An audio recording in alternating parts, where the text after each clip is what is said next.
In a small, sun-drenched village nestled deep in the heart of West Africa, there lived a young girl named Elara. She was 12 years old, the eldest of 3 children, and carried herself with a quiet strength far beyond her years. Her coarse hair, styled into neat, thick dreadlocks, framed a face that glowed with curiosity and determination. Every day, she rose with the sun to help her parents tend to the family's farmland, a piece of land that provided their food, their livelihood, and their sense of belonging. Elara's family worked side by side, her mother, father, and 2 younger brothers, planting maize, harvesting yams, and carrying water from the stream that wound through the village. Though the work was often hard and the days long, Elara loved the laughter of her brothers as they chased each other through the fields, and the comforting rhythm of her parents' voices as they shared stories while working the soil. Yet, even as she lived this simple and rooted life, Elara's mind wandered far beyond the horizon.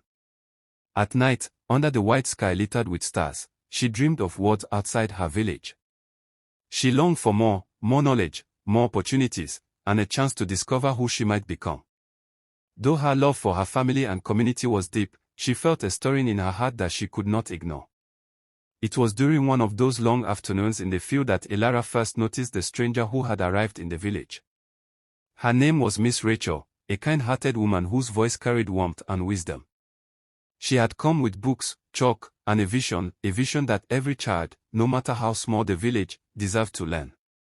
When her eyes fell on Elara, she noticed something instantly, a spark, a hunger for knowledge that set her apart. Miss Rachel invited Elara to her makeshift classroom under the great baobab tree. At first, Elara was shy. The letters and numbers seemed like a foreign language, but her curiosity burned brighter than her doubts. Day after day, she sat cross-legged with the other children, tracing letters in the dust, repeating new words, and slowly unraveling the mysteries hidden within the pages of books. Elara discovered a whole new world through education. She learned about distant lands, different peoples, and new ways of thinking.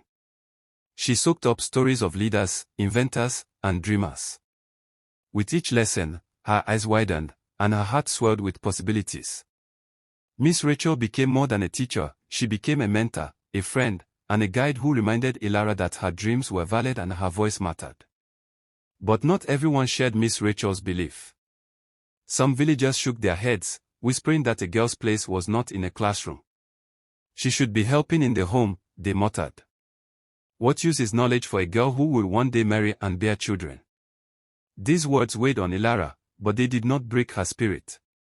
Each morning, she still helped her mother with the cooking, fetched water with her brothers, and carried baskets of vegetables to the market.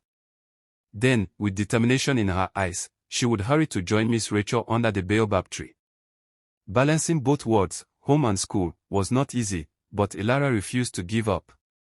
As months turned to years, Elara grew stronger, wiser, and more confident. She discovered talents she never knew she had: storytelling, writing, and even leadership. She began gathering the younger children of the village to share what she learned, teaching them letters, songs, and stories. Slowly, the villagers began to notice. Elara's determination inspired not just her brothers but also other families, who started to send their daughters to Miss Rachel's classes. By the time Elara was a young woman, her dreams had taken shape. She became a leader in her community, someone who could bridge the gap between tradition and progress. She honored the ways of her ancestors, yet she also championed new opportunities, showing that education and culture could coexist. Elara's story became one of hope and resilience, a living testament to the power of education, the strength of a young girl's spirit, and the change that blossoms when someone dares to believe in themselves. Today, Elara stands tall, her dreadlocks a crown of pride, her voice carrying far beyond the fields she once walked as a child. She is a role model not only to her brothers and the children of her village but to anyone who has ever felt the tug of a dream too big to ignore. Her journey is far from over, but one truth remains: Elara will continue to uplift, inspire, and transform the lives around her, leaving an enduring legacy for generations to come. And so, Elara's journey reminds us that dreams are like seeds. When nurtured with love, courage, and education, they grow into something far greater than we could ever imagine. From the farmlands of her small West African village to the bright horizons of leadership, Elara proved that resilience and knowledge can transform not only one life, but an entire community. Her story is a celebration of hope, determination, and the unbreakable spirit of Africa's children. Just like Elara, every young mind carries a spark waiting to be ignited.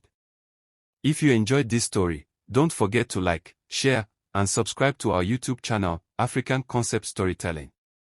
Here, we bring the imaginations of young minds to life through tales that inspire, educate, and honor the beauty of African heritage. Because storytelling is not just entertainment, it is the heartbeat of our culture, the bridge between past and future, and the gift we pass from one generation to the next. Join us on this journey, and together let's keep the spirit of African storytelling alive.